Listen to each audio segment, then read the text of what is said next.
Assalamualaikum warahmatullahi wabarakatuh. Perkenalkan, saya Salsabila Nur Afifah dengan NIM Game 4124167 dari golongan 4C dengan nomor absen 23. Di sini saya akan menjelaskan salah satu penyakit dari sistem pendengaran yaitu otitis media akut atau OMA.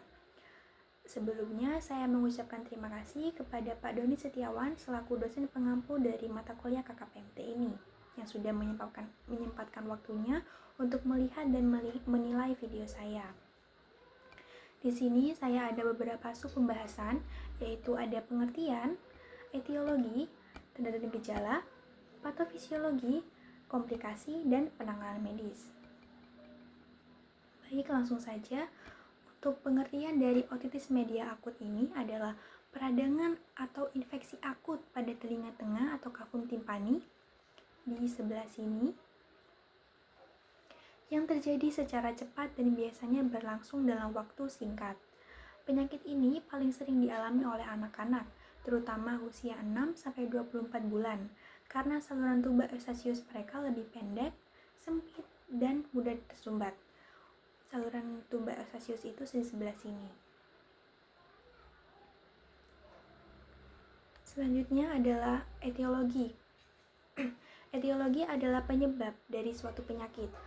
Untuk otitis media akut ini biasanya disebabkan oleh infeksi bakteri maupun virus. Untuk bakterinya sendiri biasanya ada bakteri Streptococcus pneumoniae, bakteri Haemophilus influenzae, dan bakteri Moracella catarrhalis.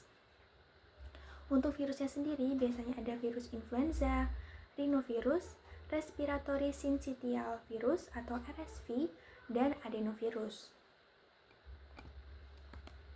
Selanjutnya adalah tanda dan gejala.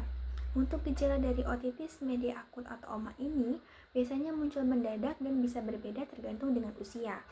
Gejala umumnya itu seperti nyeri telinga, demam, penurunan pendengaran sementara, dan rasa penuh di telinga. Untuk anak kecil biasanya mereka akan rewel dan sering menangis, menarik dan menggosok telinga, nafsu makan menurun, dan gangguan tidur. Selanjutnya adalah patofisiologi dari otitis media akut. Patofisiologi adalah perjalanan penyakit. Untuk otitis media akut ini saya bagi menjadi seperti alur. Saya jelaskan untuk pertama, untuk otitis media akut ini biasanya diawali dari ISPA atau infeksi saluran pernapasan atas. Lalu terjadi peradangan di hidung dan nasofaring. Peradangan tersebut kemudian menyebar ke tuba Eustachius yang menyebabkan terjadinya pembengkakan. Lalu dari pembengkakan tersebut, tuba Eustachius menjadi tersumbat. Lalu ventilasi telinga tengah terganggu dan menyebabkan terjadinya tekanan negatif di telinga tengah. Kemudian cairan atau efusi menumpuk. Dari cairan atau efusi menumpuk ini, mikroorganisme berkembang dalam cairan tersebut. Kemudian terbentuk infeksi dan nanah yang menyebabkan gendang telinga menonjol, lalu menimbulkan nyeri dan demam. Jika tekanan tersebut terus meningkat, maka dapat menyebabkan gendang telinga menjadi pecah. Baik, selanjutnya adalah komplikasi. Untuk komplikasi dari otitis media akut ini terbagi menjadi dua, yaitu komplikasi intrakranial dan komplikasi intratemporal. Untuk komplikasi intratemporal adalah komplikasi yang terjadi karena penyebaran infeksi dari telinga tengah ke struktur di sekitarnya, yaitu biasanya ada mastoiditis atau infeksi menyebar ke tulang mastoid. Lalu ada patrositis, yaitu infeksi pada bagian tulang temporal atau pars petrosa. Lalu ada labrinitis atau infeksi mengenai telinga dalam. Dan yang terakhir ada paralisis nervus facialis, yaitu kelumpuhan saraf wajah. Selanjutnya adalah komplikasi intrakranial. Komplikasi intrakranial ini adalah komplikasi yang lebih berat karena infeksi sudah menyebar ke dalam rongga kepala. Untuk komplikasi intrakranial ini ada 3, yaitu meningitis atau peradangan pada selaput otak akibat penyebaran infeksi.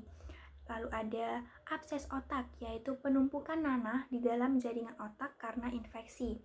Dan yang terakhir ada trombosis sinus lateral, yaitu terbentuknya bekuan darah pada pembuluh vena di otak atau sinus lateral.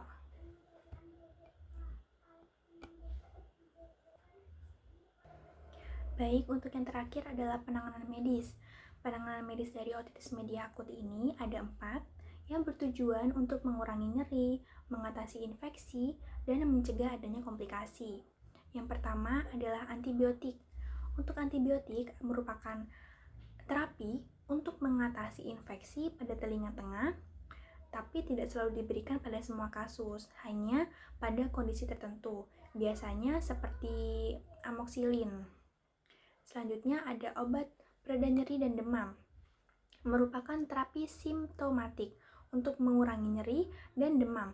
Ini adalah penanganan utama yang diberikan pada semua pasien. Biasanya obat yang digunakan adalah ibuprofen dan paracetamol. Selanjutnya ada obat tetes hidung. Obat tetes hidung ini digunakan sebagai terapi tambahan untuk membantu membuka tuba Eustachius yang tersumbat. Tujuannya untuk memperbaiki ventilasi telinga tengah atau kafum timpani. Yang terakhir ada tindakan medis. Untuk tindakan medis dari otitis media akut ini merupakan terapi invasif seperti miringotomi atau timpanosintesis. Tindakan medis tersebut dilakukan bila pengobatan tidak berhasil atau kondisi memburuk. Kemudian ini adalah referensi yang saya gunakan. Saya menggunakan 2 jurnal. Baik, terima kasih. Sekian presentasi dan penjelasan dari saya. Kurang lebihnya mohon maaf. Wassalamualaikum warahmatullahi wabarakatuh.